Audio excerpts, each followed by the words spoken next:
February 2019. I'd been married a little over 2 years. I started my job a year before that, and I was at the bottom of the pole as far as position, as far as salary. I was looking through some old stuff today, and I was calling out to you what my salary was around the time we got married. She was like, wow, we came a long way since then. But I was dealing with a lot of stress at that point in time, living in a small apartment, thank God for that apartment, with my wife, no children at the time. And I was dealing with the pressure of just finances. It just wasn't working. What I was trying to do just wasn't clicking. It wasn't working. And I was tired of beating my head up against the wall because, and this is a big word that we're going to talk about a lot today, but it's toil. I was a toiler. And that was the only way I knew how you make money, just work. It's good to be a working man. We're going to talk about work today. But I was working for the wrong reasons. I was chasing after money because I needed money to pay the rent. My father's sitting right there. He can attest to the fact that there are multiple times early in our marriage where I had to call him and ask him to help me pay the rent because I couldn't do it. And surprisingly, I know things changed since in our culture after a few years, but surprisingly, rent was under $1,000 back then. It was crazy. Can't find that today. I looked up the apartment complex while I lived and first got married. It ain't that no more. Not even close. But it was a struggle. And so despondent, upset, under pressure. But at this point, it's 2019. This wasn't like 12 years ago. I didn't know what to do. I knew what to do now. Surrender. Get before the Lord. And so I finally said, okay, Lord, I surrender. And I said, teach me how to be rich. I want to do this your way, not mine. And I was willing for him to redefine what rich meant. I was willing for him to redefine everything I thought I knew about the Word of God, about prosperity, about ain't everything money. And it wasn't even a money issue, and we'll get to that too. But from 2019 onward, he taught me some amazing things. Long story short, as far as my story, our story changed. We now live in a lovely home. We have a beautiful 4-year-old son. Things have vastly changed. I own my own business in the same ministry that I started on the bottom rung with, doing very successfully, and just enjoying God. Not having those same tears and problems, and not having to call my dad to ask him to help me pay my mortgage. Things have changed. But what was more important was the mindset of what God taught me that's changed.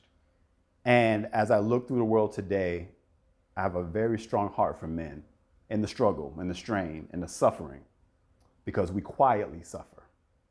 We quietly suffer with fear and anxiety and stress. We often say women are more emotional. I think men are more emotional. When we say women are more emotional, we tend to think they're more sensitive to cry. There's more than one emotion than just crying. And we go through a lot of emotions, a lot of hidden anger, a lot of hidden suffering, a lot of just pain that we don't always feel comfortable sharing or talking about because we're not always sure someone will actually listen. But God was listening to me, and he'll listen to you. But he began to teach me about 2 systems after that day, February 2019.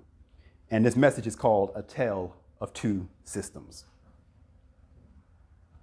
There are 2 systems in this world you can operate under, 2 kingdoms, called the kingdom of light and the kingdom of darkness. But specifically, these systems are the system, I won't tell you the second system yet, I'll start with the first one. The first system is called the system of the blessing. And that's the first system because that system came first. God created that system when he created the heavens and the earth and put man in it. This first system was designed by Almighty God for man to live under. In this system, man does not provide for himself. Man is instructed to be productive. Genesis chapter 1, verse 26. Then God said, let us make man in our image, according to our likeness. Let them have dominion over the fish of the sea, over the birds of the air, and over the cattle, and over the earth, every creeping thing that creeps on the earth. Then he went on and said, God bless them. That's the blessing, that's the system. Bless them and said, be fruitful, multiply, replenish the earth, and subdue it. That's system 1. So one thing I want to make very clear is that while under this system is not man's responsibility to provide for himself, that does not mean that man does not work. Work is important, work is good. And that was the first thing that God gave man. His work was to be productive, to be fruitful. But it was not with the toil of his hands. It was with the production of his mouth, the words that he speak. Because when God said, let us make man our image and our likeness, to be like God, to act like him, is to operate in his same manner. And when God creates, he speaks. And that's what he made man to do. Be productive using not the work of your hands, not intelligence, not education, not hard work, not overtime, using the blessing. The blessing is released through the mouth. If you look in Hebrew, whenever they use the word blessing, it literally means to say something good about. If you bless someone, you were saying something good about them. If you curse them, you were saying something bad about them. So blessing and speaking go together, one and the same.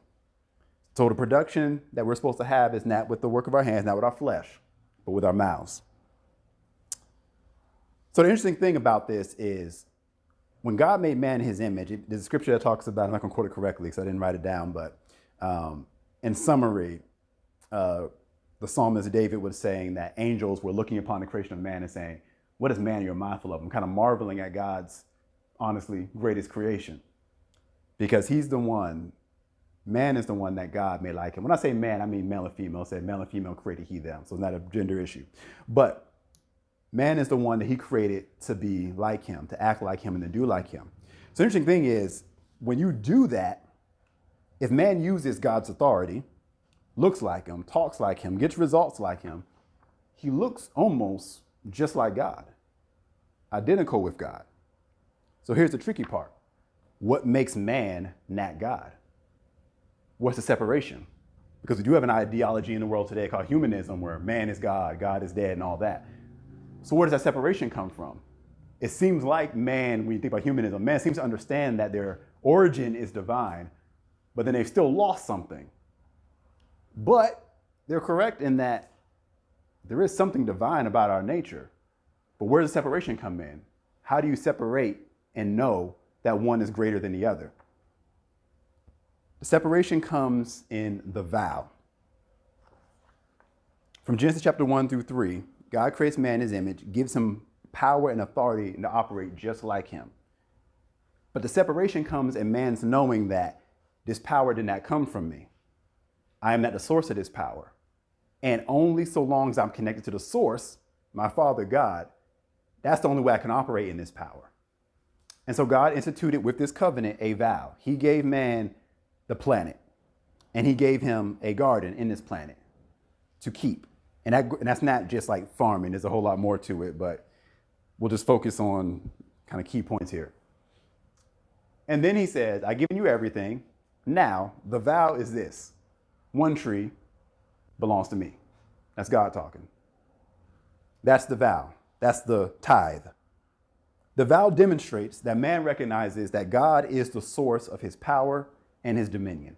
All this is very important because what I'm talking about is how the blessing system works, because there's two systems. And we're going to find out how Adam messed up and entered the second system. And that's the system that we see in the world today. But in this first system, man operates like God, does what God does. But the separation is that man has to understand that I am not the source of this power. I'm connected to the source of this power.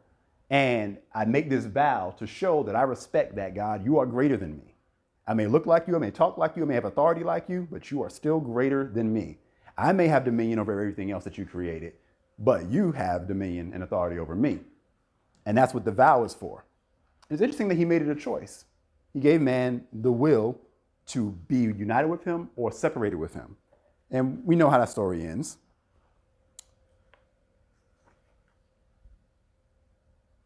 When you're operating in this blessing system, what you understand is that everything that I have came from God.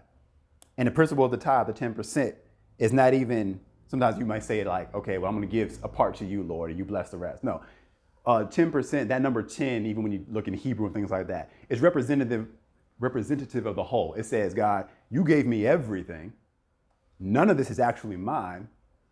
King David said that when they were building the temple, he was giving. He said, God, everything that we've given, and when you translate how much they gave to build that temple, all the mighty men of valor along with King David, it was billions of dollars, maybe trillions. And he said, God, everything we're giving today is what you gave us in the first place. Like this ain't even ours. We didn't produce this. All the wars we won, all the wealth we accrued, that came because of you. So we're only giving you back what you gave us ourselves. He was marveling at that reality. So the principle of the tithe is, God, I recognize all this came from you. You've given it to me to steward. You've made me an heir to it. Yes, I own it, but only because you've given it to me to own. And this 10% is me showing that all of it is yours. And if at any point you ask of all of it of me, you can have it because it's not mine anyway.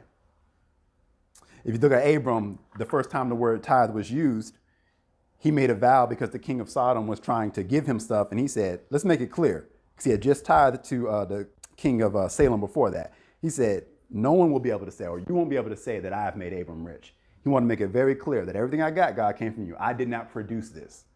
I did not work this with the work of my hands. Look at Abram's story. He did not. He went out like God told him, left his family. What did he do to become rich? From chapter 12 of Genesis to 13, he was wherever he was. And then the next one began, and Abram was very rich with cattle and silver and gold and all that. What happened in between there? What did he do? Nothing. He went into a kingdom that wasn't his. He lied, partially, and then came out rich. How does that work? That's the blessing. Even if he was in some error in the way he handled it, the blessing still operated because God said, I will bless you. He placed a blessing on him. That's how the blessing operates. So that vow is very important. And why is that vow important? Because when you break the vow, violate the covenant, get away from the blessing, what happens is you say, all right, God, all this power, all this authority, I think I can do this on my own. I think I don't have to be connected to the source for this to work. It's an acknowledgement of this great power, this blessing, but I think I can do it myself. I think I can produce this myself. I think the power comes from within me. You can live with something long enough. I have a 4-year-old. He thinks that everything belongs to him. You make a noise with a bag that sounds like food. He comes in the room and just will reach in and grab it. He doesn't seem to know that this didn't come from him. He didn't produce this. But he feels like he does. He has that right. He's my son. I'm not going to deny him anything. But that's kind of the system, like the lack of understanding that I produced you and I produced this stuff and I give you this stuff, but you only get it as long as you're connected to me. And that's the way it works in the blessing. But Adam, separated from God, committed treason, ate that fruit. And that fruit was simply a representation that the power wasn't in the fruit, the power was in the vow. And he broke it and he separated. And in doing so, he created a new system, the one that governs the society today, the second system. Our society and all the economies of the world are ruled by this system. This system is called the curse. In this system, man does not have dominion authority over what God created, and you don't produce by the speaking of the blessing. In this system, you produce by the toil and the work of your hands. And that's tiring, and it will kill you. And God said it would in Genesis 3. Then to Adam, he said, because you have heeded the voice of your wife, Genesis 3, 17 through 19, and have eaten from the tree which I commanded you, saying, you should not eat of it, breaking the vow. Cursed is the ground for your sake. In toil you shall eat of it all the days of your life. Both thorns and thistles it shall bring forth for you. And you shall eat the herb of the field. In the sweat of your face you shall eat bread, till you return to the ground. From out of it you were taken, for dust you are, in the dust you shall return. Something changed here. Before it was you're made in the image and likeness of God. Now it's you're dust. Because man separated from God is dust. Man connected to God is in his image and his likeness that has dominion and authority over all the planet. Man separated from God, you're just dust. You're no better than the planet that you were supposed to be ruling. This curse has some key words in it. Toil, sorrow, dust. God laid out the new system and said, this is the new system you've created, the curse. In this system, if you notice the way it worked, like God didn't really change anything about the environment. He just changed man's relationship to it, or man changed his own relationship to the environment. He still has to eat. It wasn't like he didn't have to eat before. He still ate before. It's just now the way you're going to eat is you go produce it yourself. When before there was a garden and there was a mist that came from the ground, there wasn't even rain, and you just had it. Now you've got to produce it yourself. And it's not even, yes, it's a punishment, but it's not a punishment. It's just your decision. It's like your child deciding, I'm not going to follow the rules of your house or whatever. Okay, you can go. Now you can go figure it out for yourself. You can go out my door and not partake of my electricity and my bed and all that because you decided you can do it by yourself. That was the choice that one makes, and that's a choice we make often every day. We're just going to do it by ourselves. And God says, okay, you're allowed to go do it by yourself. I gave you the choice.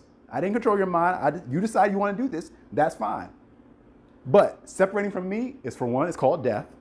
In the day you eat of it, you shall surely die. That's death, being separated from God, because his spirit life is what, anyway, you're dead. I'm not going to get off the trail here. And then second, this system is now called the curse. Being separated from God, doing it on your own, you can do that. It's just called the curse, and it's a lot harder. Matter of fact, it's actually impossible. All right, those words in there. He said, in toil you shall eat of it. If you look at Proverbs 10:22, and this is Solomon, a very blessed man talking. The blessing of the Lord makes one rich, and he adds no sorrow with it. So Solomon had a revelation of where actual true richness comes from. And that became a very important scripture for me that the Lord was teaching me after that day in 2019. The blessing of the Lord makes one rich, adds no sorrow with it. That word sorrow is the same word in the Hebrew, in Proverbs 10:22, that word sorrow is the same word as toil in Genesis 3. Curses the ground for your sake, and toil you shall eat of it. Sometimes in King James Version, it's translated toil. Sometimes it's translated sorrow, but it's the same word. Let me help you with this. It's also the same word, if you go back a verse to Eve's curse, woman's curse, it was the pangs you will bring forth childbirth. He's talking about, he either used the word toil or sorrow there. It's the same word. The exact same word that God uses to describe the pain of childbirth is the same word he uses to describe man's pain of how he's going to produce for himself. So, I wouldn't recommend you say this if you're married, but if your wife ever says, you don't know what it's like to have pain, actually I do. God said that I do. It's just an emotional and a mental pain. But it's very important that he used those same words because from God's perspective, and we need to make this our perspective, is that this pain is unbearable. Because unlike childbirth, which is temporary and is a joy at the end, this cursed lifestyle is forever if you never break out of it. We're going to show you how to break out of it. You are bearing a pressure you were not made to bear. Your mind and body literally cannot handle the pressure. But you, in our today's society, feel like you're not good enough or strong enough if you don't handle the pressure. If you feel the weakness, if you want to break down and cry in your car on the way home, if you're angry, if you want to quit your job because they're not paying you enough, if you feel like I don't want to do this overtime, you feel like I just ain't grinding hard enough. I'm not locked in enough. I gotta do a little bit more. If I'm making them, I gotta press. You'll never make it. You know, in Malachi, when it talks about nation of Israel, when they had stopped tithing, he was saying he was putting the promise of the blessing that came with tithing, keeping that vow. One of the blessings was your vine shall not cast fruit for its time in the field, and the locusts will not eat what you have. And again, it goes in translation, but the destroyer will not destroy the fruits of your ground. And when you think in terms of profit, that's basically like inflation. It's like basically being in an economy where I did all the work, I produced, I did everything right, and then out of nowhere, a locust comes and eats it up. Takes all the hard work that I did. This system is impossible because it's built for you not to, quote unquote, win. And the person behind it is not the man, it's not the government, it's not the white man, it's not Western society, it's not a shadowy organization, whether or not they exist, none of that is it. It is the curse. It is a decision that Adam made many, many years ago. It's built to not work because it's not a system that God made. And anything that God didn't make doesn't work. I was looking at the difference between, as far as perspective, slight detour here, between Adam and Jacob. And Jacob would be the grandson, Abraham and Jacob. Jacob would be the grandson of Abraham. Abraham got the blessing, believed God, went for it, and stuff started changing immediately. Jacob, though, so it's Abraham had Isaac. Isaac operated in the blessing. It talked about he went in the land of famine and sowed and reaped 100-fold. Then you had Jacob, one of his sons. Jacob had a self-image issue. He had a very bad self-esteem issue. And he was someone that was easily depressed. Jacob always toiled for everything he got.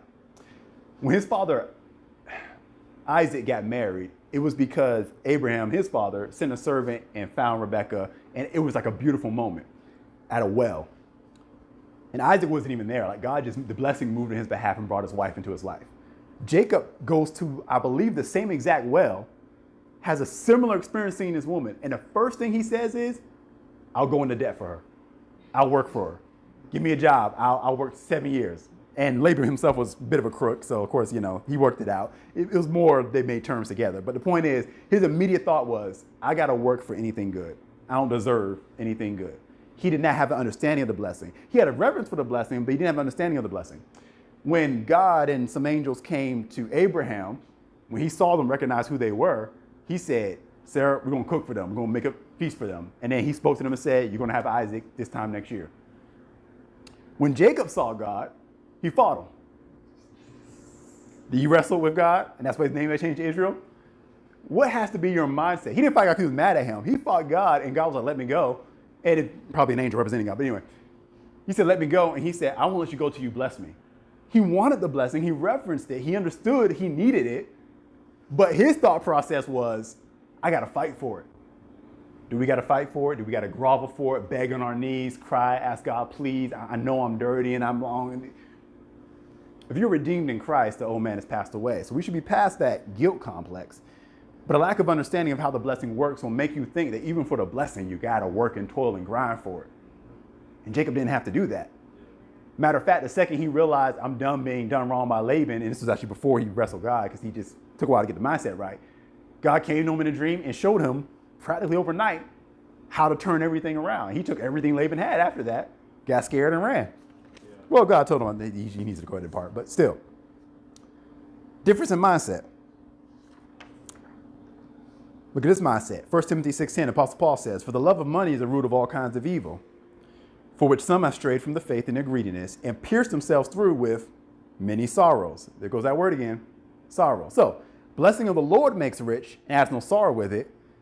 Chasing money, the love of money, root of all kinds of evil, pierces you through with many sorrows. So there's two ways to get money. You can chase it, and the toil, that's the curse, or the blessing can do it, and there's no sorrow with it. Here's the thing. It takes a lot of work to produce wealth in this world system. Either you're going to do it, or the blessing is going to do it. You can do it. You might die. Eventually you will, that's a curse. Eventually, dust you are, dust you return. You might lose it. It might get stolen from you. You may have to be larcenous to get it. You never know. You got to watch it over your back because economy can change. You could lose it all just like that. The blessing is the only way where it's protected. Go back to Malachi. He said the devourer won't destroy it. The fruit won't cast his fruit for his vine in the field. That's like almost talking about miscarriage. Like you won't lose it. It's protected when you're in the blessing. So the question is, which system do you want to operate under? Because we're all operating in a system. There are some people who feel like they're super extra holy and don't think about money. And it's like, no, money is evil. It's filthy lucre and I want nothing to do with it. But they still go to work every day. So you're the same system as everybody else.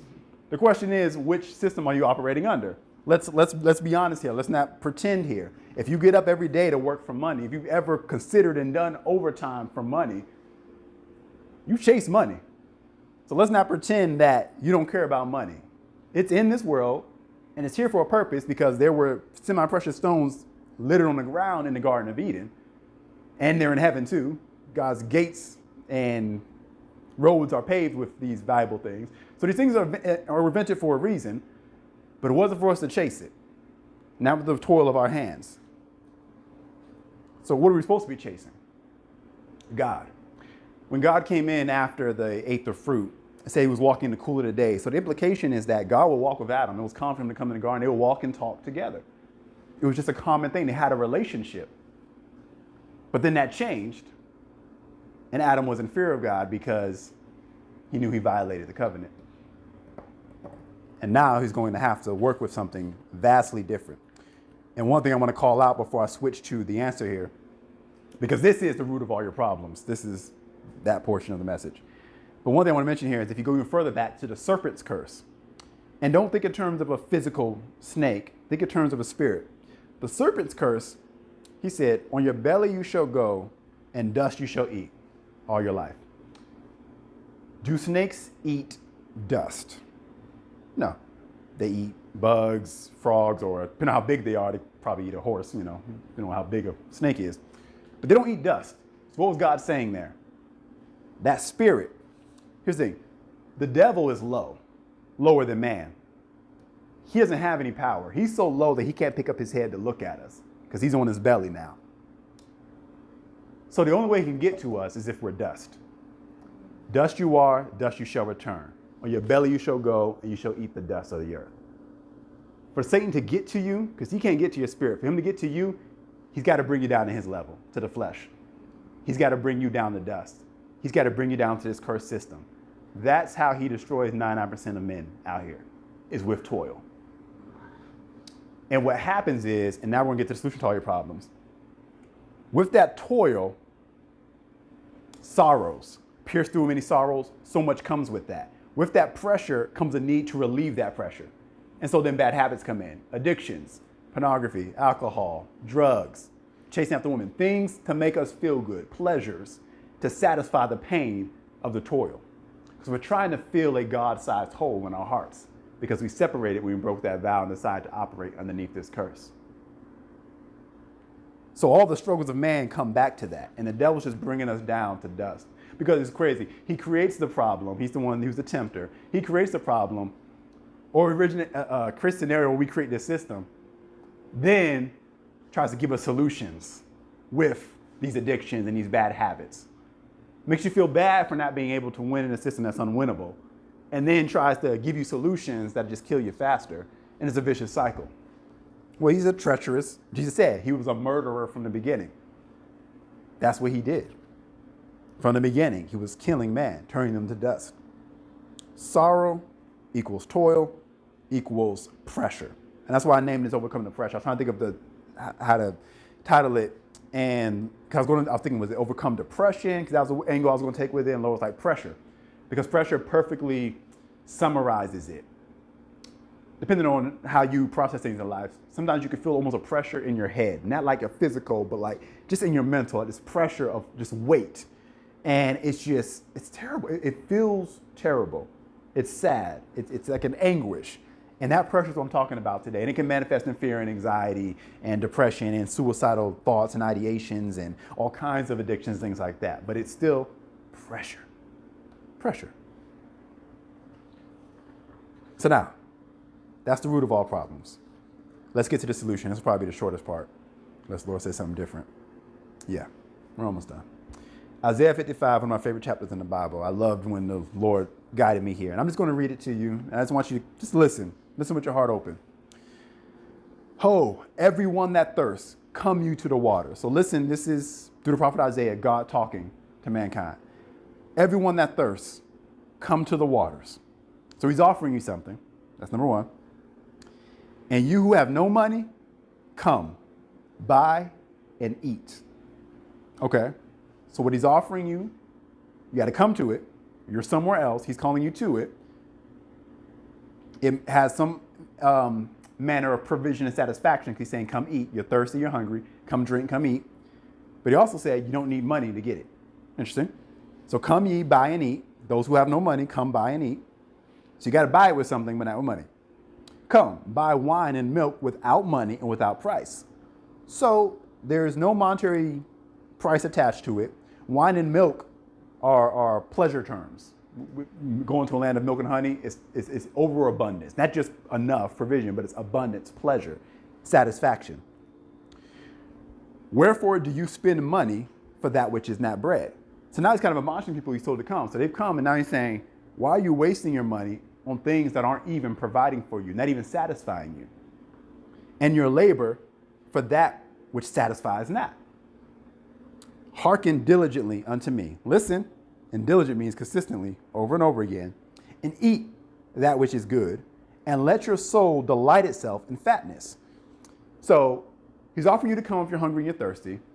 He's saying that what I'm offering you, you don't got to use money to buy, which in the curse system, you got to toil for it. Because all money is a representative value of life force.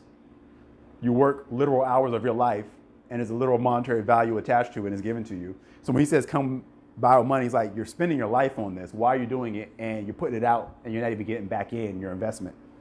But he's saying, come here, incline your ear and listen to me, and delight yourself, not just in enough, but in fatness. So he's offering you pleasure, satisfaction, abundance. These are words he's using. Satisfy, abundant, fatness, and delight in it. So we're talking about happiness now. Incline your ear. So listen, come to me and hear, and your soul shall live. So now he's not using the imagery anymore and the poetry. Now he's literally saying, what do I mean by come by and eat? He's saying, incline your ear, listen, come to me, hear, and your soul shall live. So bread, you're thinking your physical body. Wine and milk, you're thinking your physical body.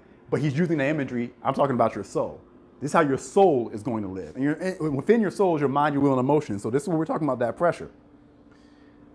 So come unto me and hear, and your soul shall live.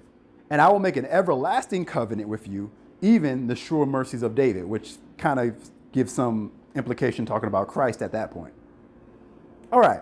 So he's promising you this covenant. and what it's going to cost you, because you see, he didn't say come buy and eat. He just said it wasn't going to cost you any money. It wasn't going to cost you your life force in that sense. So what's it going to cost you? For you to listen. That sounds cheap, but it's the most expensive thing you can do. Because when I was sitting there asking God, show me how to do this your way, he told me to start giving, sowing seed, money that I was working for. And then when it was hard and felt like the bills weren't going to get paid, I had a conversation with my wife. I'm like, maybe I should get a second job. Thank God for a good wife. She said, no, we got enough problems as it is. We don't need you killing yourself. Work a second job. During that whole process, I never did it. Never did any overtime. Never got a second job. That was expensive. More expensive than any amount of money or life force I could put out. Because I had to do what that said. Listen. From 2019 on, I had to spend time in God's presence and listen. Hours that I could have spent working and trying to make more money, I was listening. I was in that word and I was praying and I was listening and obeying whatever he said to do. And when the bills were piling up and bad things were happening, I had to trust that on the other side of my obedience was that fatness and that abundance. And it was. But that was hard because you have to literally ignore the warning signs. I had to challenge my mind that was telling me, Jalen, you're being irresponsible. You're being a bad man. What if you get put outdoors? What if they come and repossess this or that or the other? You got a wife. You got to be more practical than this. You can't over spiritualize this. That's what's going on in my head. But I had to trust that I heard the voice of God because I was tired of doing this my way. And I said, you know what? I'm going to just try this. Like, let me just give it a year. And if I lose everything, then I'll know that I was wrong and this doesn't work. I didn't hear God. But I'm going to go all in and not cheat this. I'm glad I did because we never lost a thing. God provided. But I had to, like warning bells going off, I had to ignore them, like fire alarms. Because I had to come and listen. The interesting thing about come and listen is the world is still loud. It's still talking. Your bills are still talking. Your pain's still talking. Your family issues are still talking. Everything in your life, because they know it's just money stuff, but everything in your life is still talking. But God said, come listen. That's what it's going to cost you. Listen. Spend time listening. So I did my 9-to-5 job on lunch breaks or when I would come home or I'll wake up early in the mornings. I was listening and I was doing whatever he said to do. He would give me things to do, but none of it was great money-making ideas, things that seemed like this is it. But things changed. I remember one time I was at church and the Lord said, sow a seed. And middle church, it was a great praise and worship moment. My wife's a worship leader, so she was going and everything. And the Lord said, put it on the ground like you're sowing in the ground. So I put it on the ground, and one of the ushers saw it and was like, where does money come from? And I was like, I threw it down there. And they were like, okay. They picked up everything, but I was like, it was a great moment. Like I could just feel it. It was a grace for giving that day. 2 days later, I got a raise on my job. And I was like, okay, Lord, I'm being obedient. I'm doing things that don't make sense. That just kept happening. I just kept increasing. I kept increasing. And then the devil would challenge me. Something bad would happen. But then I would just keep increasing. And I would keep increasing. I would keep increasing. But every time challenges would come after that, I knew to just listen. Not to listen to the challenge and the problem, but to keep listening to him. The root of all your problems is toil, because this cursed system is what's breaking you down. The answer and solution to all your problems is listening, getting back to the garden, the blessing, when it was Adam walking in the cool of the day with the Father, learning how to be like him. That's the whole game here. That's the entire thing of our lives. Learning how to be like him. What did Jesus do?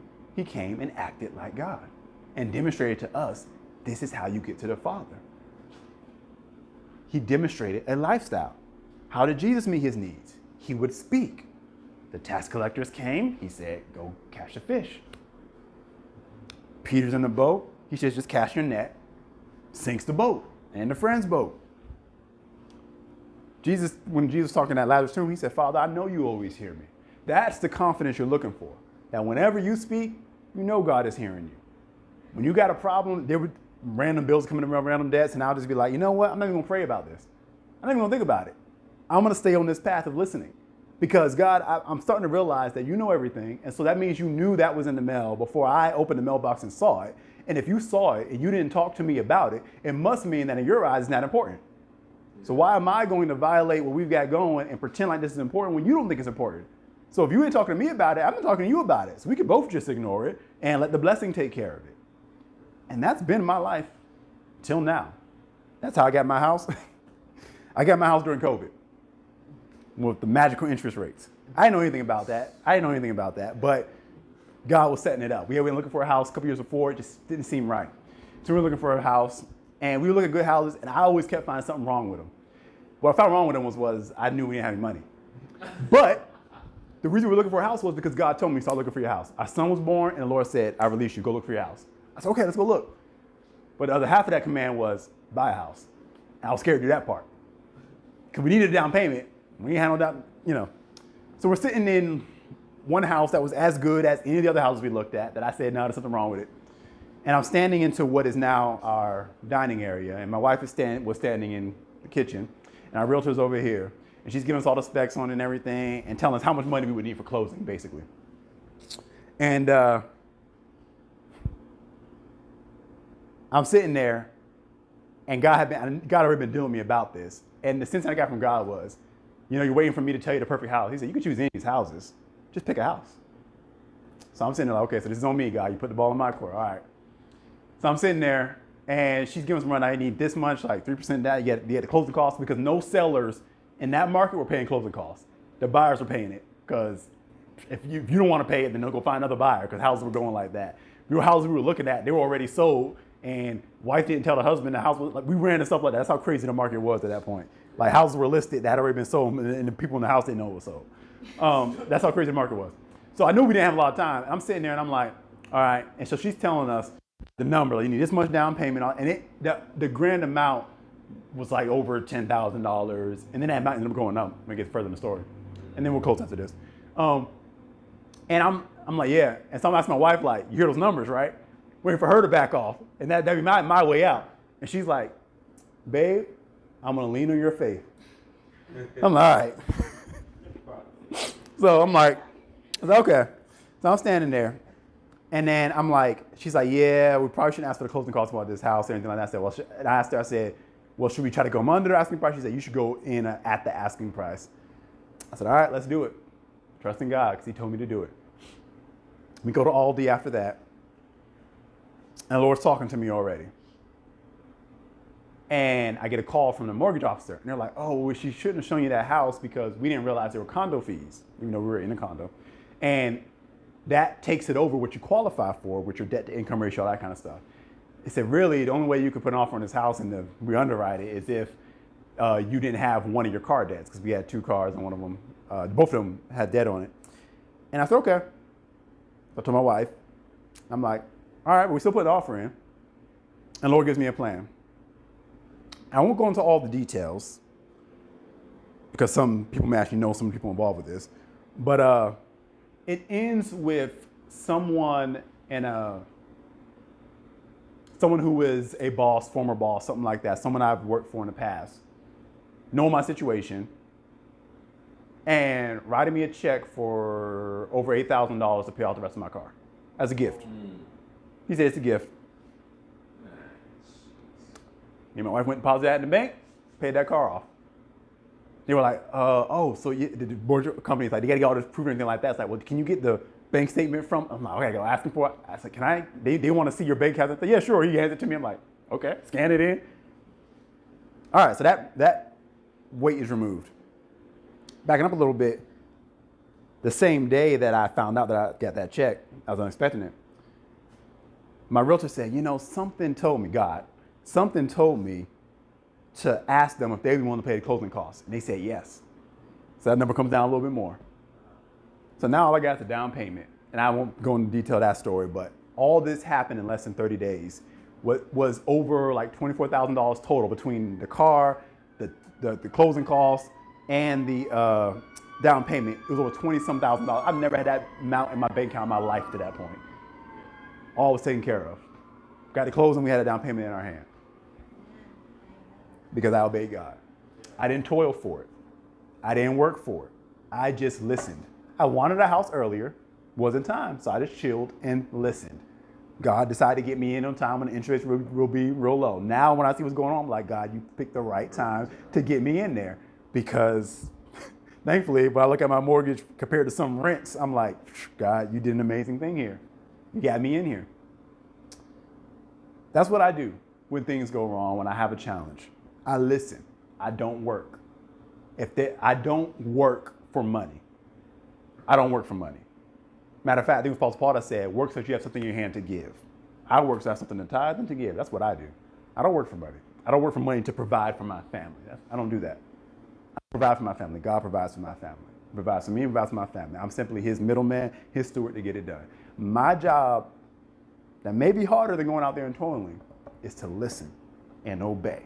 Whatever it is he tells me to do.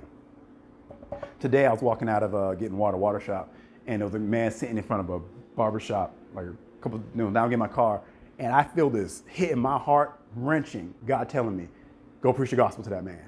And I knew that if I didn't go away and I drove away, I would feel bad for the rest of the day.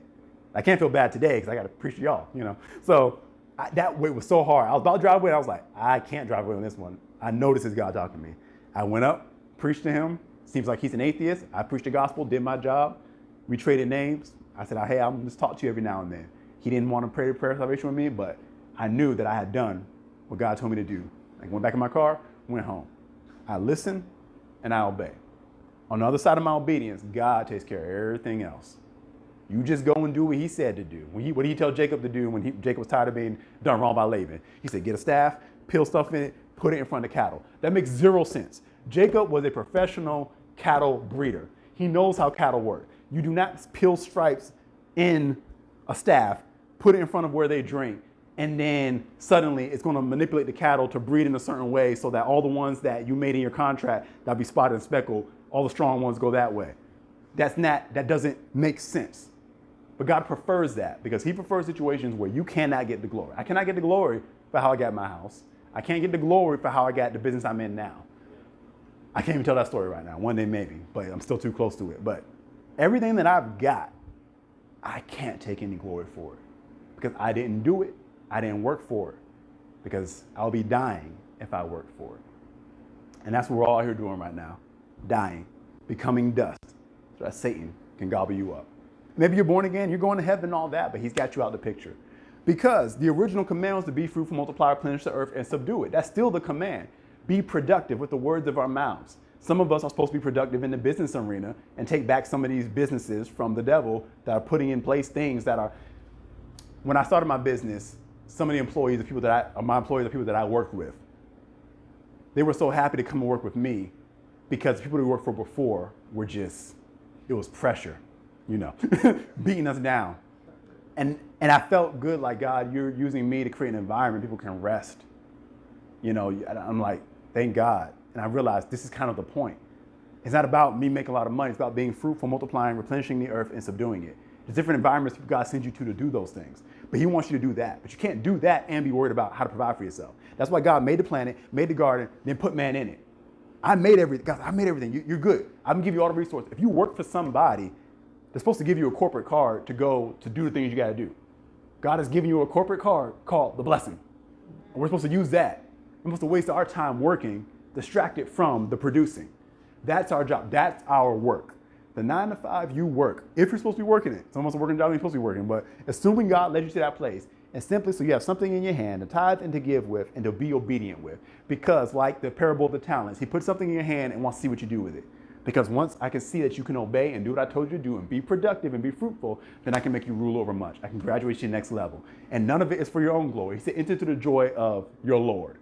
It's God's joy, his glory, to give us these things. He wants it for us more than we want it for us. That's what this is about. That's the blessing. That's the system that God wants us under. And I want to talk about what it feels like to be under that system. This is the end of Isaiah 55, verse 12. For you shall go out with joy and be led forth with peace. So joy and peace is in this system. The mountains and the hills shall break forth before you into singing. Almost sounds like a cartoon. And all the trees of the field shall clap their hands.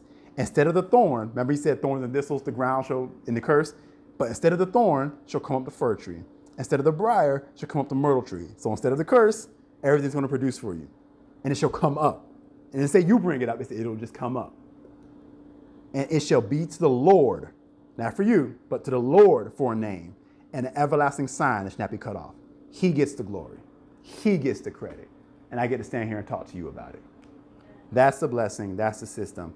And that's what man was created to do. And that's all we have authority from God to do. Everything else doesn't work. And he can't back it. That's the tale of two systems. That's the root of all your problems and the solution to all of them. So what do you do when you leave here today? If any of this struck your heart and you're thinking about this, get before God and listen and obey. And I promise you that as he starts talking to you, he's going to require and ask of you to do some things you probably don't want to do. It's going to feel hard. It's going to feel challenging. It's going to feel like stepping off a cliff and hoping that there's something there. That's what it'll feel like. The rich young ruler came to him. He said, one thing you lack, sell all you have, give to the poor. If he had stayed, he would have heard the other half where Jesus said, there's no man who leaves father and mother and children and houses and wives and lands who should not reap 100-fold in this life and then in the life to come eternal life. So he didn't realize that Jesus was going to say, you'll get 100-fold of everything you gave to me if you would have stuck with me. But he didn't hear that part because he didn't stay. The disciples stayed and heard it, but he didn't hear it. He's going to require something of you. Whatever is your God, your idol. My God at that time was my self-effort, my work, and my toil. I thought if I worked hard enough, I could do it. I had to give that God up. I had to let it die. And sometimes it's painful to watch your God die, especially when you didn't know you had that God in the first place. All right, that's it. I'm going to just keep going. Praise God. Amen. Thank you for being here today. I appreciate you all. God bless you.